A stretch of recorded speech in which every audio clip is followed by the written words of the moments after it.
Kasama nga natin ngayong araw dito sa studio ang spokesperson po ng LRT1 at saka head ng Communications and Customer Relations ng Light Rail Manila Corporation, si Miss Jacqueline Gorospe. Magandang umaga sa iyo, Jackie. Good morning din, Sir Arnel. Ayan. Tuloy natin pinag-uusapan kanina, nabanggit natin kanina no, na itong Light Rail Manila Light Rail Manila Corporation na operator ngayon ng LRT1, sila po ang nag-assume ng operations and management noong 2015 at ikasampung taon po nila itong papasok na taon. At sa pagpasok po ng kanilang ikasampung taon, mayroong isang napakaganda at napakalaking milestone na mangyayari. At ito yung kanina pa po binabanggit at pinipigilan ko lang pong magpaliwanag si Jackie tungkol sa kanilang expansion project. So, Jackie, ito na, pagkakataon. Ano itong mga expansion project na gustong-gusto mong ibalita sa ating mga kababayan na inaabangan ng mga kababayan natin sa Laguna, Cavite? Yan, excited gaya ng marami. Excited din kami sa LRMC, pag-usapan at bahagi yung mga developments dito sa Cavite Extension Project. Siguro, as a background for them, itong Cavite Extension Project, matagal na itong plano po, But since wala pa pong naging progress, but since we took over noong 2015, part ng aming concession is to build this, pero may nagkaroon ng mga right-of-way concerns, kaya hindi kaagad na turnover yung buong stretch, sa amin, sa LRMC. Kaya nakapagsimula lang ng civil works anong 2019, September 1, 2019. Okay, So if you count from then until now, and then of course we had the pandemic, yung 3 years na ang daming restrictions, and then medyo mabagal yung mga processes kasi syempre we were very conscious sa mga movements and transmission. Now this year, very exciting year sa amin dahil it will be the opening year for the Cavite Extension Project Phase 1. So ano ba yung nasa Phase 1? Ito ay yung magdudugtong from the current system. So from Baclaran, magkakaroon ng 5 stasyon. Redemptorist Station, Mia Station, Asia World, Ninoy Aquino, and Dr. Santos. So yun po yung Phase 1. And we're very excited to open this in quarter 4 of this year. Okay, quarter 4. Okay, yan ang... pero para sa background ng ating mga kababayan, ano yung buong extension project hanggang Cavite, nabanggit mo lang kasi yung Phase 1 Ay yung mga iba pang phase? May Phase 2 at Phase 3 pa yan, di ba?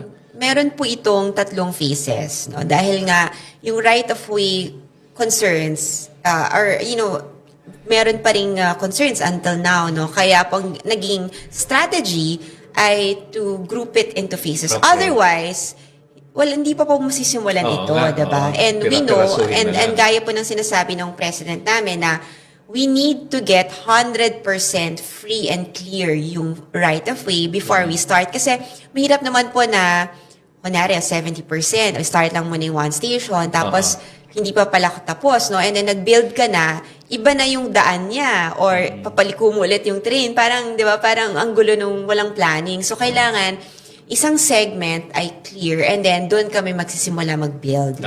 So, yung Phase 2, it has 2 stations and then Phase 3 has 1. Okay, at ito yung hanggang sa may Cavite na talaga. Yes, opo. Balita mo nga sa amin, ilang percent na pa ang natatapos natin dito sa Phase 1 na binabanggit mo? As of end January 2024, nasa 97% completion rate na tayo. So, konting-konti na lang po. And, January pa yun January. March na tayo ngayon. Kasi po yung reporting, tinatali po lahat ng mga works na ginagawa. So, usually po yung progress rate available middle of the following month. Okay. So, ibig sabihin, itong 97, medyo conservative pa ito. Ibig sabihin, mas mataas pa po dyan. Ayaw lang. Probably po wala may palang konting 9 days. dagdag lang. I'd like to explain lang kung baga yung progress rate in the earlier years or the earlier part, mas mabilis yung pag-akyat because this entails yung civil works. Yung mabilis yung progress kasi pagtayo ng mga pillars, poste. Oo. Ngayon po, ito yung tail end ng construction, which is the most meticulous, no? Oo. Meticulous part. And talagang andito na tayo sa details. Oo. So, kumbaga, pag progress is medyo it takes a while because, for instance, no, ito yung mga furnishing sa loob. Oo. Drainage Electricals. systems, electrical, ceiling, interior, Utilities, no? procurement ng mga items sa Oo. loob ng station. So, talagang it's more the details na po. And then, aside from that, yung mga system integration tests Aha. and another test run. So, mas processes and furnishing ng mga Okay. station. So, yan Oo. po yung, kumaga, what accounts for the remaining 3%. Pasadahan natin, mula sa Baclaran, ito po yung dulo ng LRT1 ngayon, kung galing po kayo ng Roosevelt, ang dulo po ninyo ay sa Baclaran. So, from Baclaran, may dugtong na yan, ang next station ay Ang next station ay Redemptorist Station. So, ngayon, Redemptorist as in yung simbahan. Opo, ito actually mas malapit sa Baclaran Church. So, ito, kumusta ang istasyon dito? 93.3% na yung niya, ang 93.3%. progress rate. So, isa ito sa mga parang malapit ng matapos, no, compared dun, among the 5 stations. Okay, oo. Sige. After no Redemptorist, andar yung train natin, ang susunod na istasyon ay Ang susunod na station po ay Mia Station. Mia Station. Oo. Yung Mia Station ay may 93.5. Medyo magkasabay sila ng progress ng Redemptorist Station. Oo. So, ang Mia Station, ito po yung malapit sa, kung pupunta sila ng DFA, DFA, okay. ito yung malapit doon. Alright. And actually, minsan nagko-concert and event, Oo. concerts and events dun sa may grounds. Asiana, oo. Oo, dun sa business park ng Asiana. Ito yung pinakamalapit. Malapit po ito. So, may katapat niyan, merong may supermarket na malaki. Okay. Oo, warehouse. So, And pwede then, na pala dito, pag manood kayo ng concert, mag-train na lang po kayo kaysa mahirapan Yes. kayo mag-parking. at saka yung mga may maglalakad ng papeles, di ba? Doon po Oo sa nga, no? DFA. Oo. And of course, yung mga office workers sa Asiana Business Park, no? And we see a lot of buildings in the area na rin. Okay. So, yan ang, kumbaga, yan ang market ng Okay. Mia Station. Okay.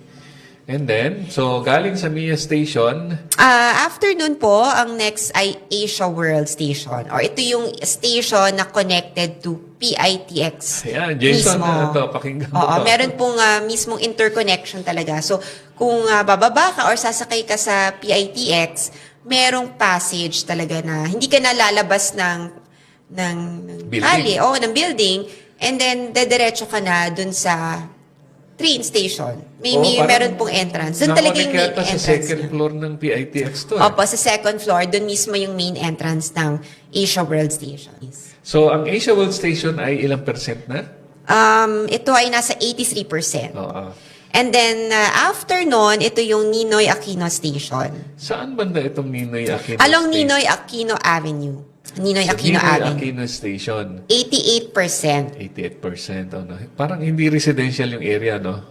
Mas commercial, and yung mga low-rise buildings. Okay. Doon. Dito. Alright. Okay. So, mula sa Ninoy Aquino Station, tuloy ito. Ang Saan? huling stasyon Oo. sa south will be Dr. Santos Station. So, ito yung may pinakamalaking progress rate actually, 94.1. Dr. Santos Avenue, ito yung minsan tinatawag na Sukat. Also known as diba? Sukat Road, Sukat yes. Road, ayan. At katabi-katabi po niyan, itong malaking May isa pong mall shopping na, mall, yes. sabi mo na, si SM. Opo, malapit yun sa SM Sukat. Ayan.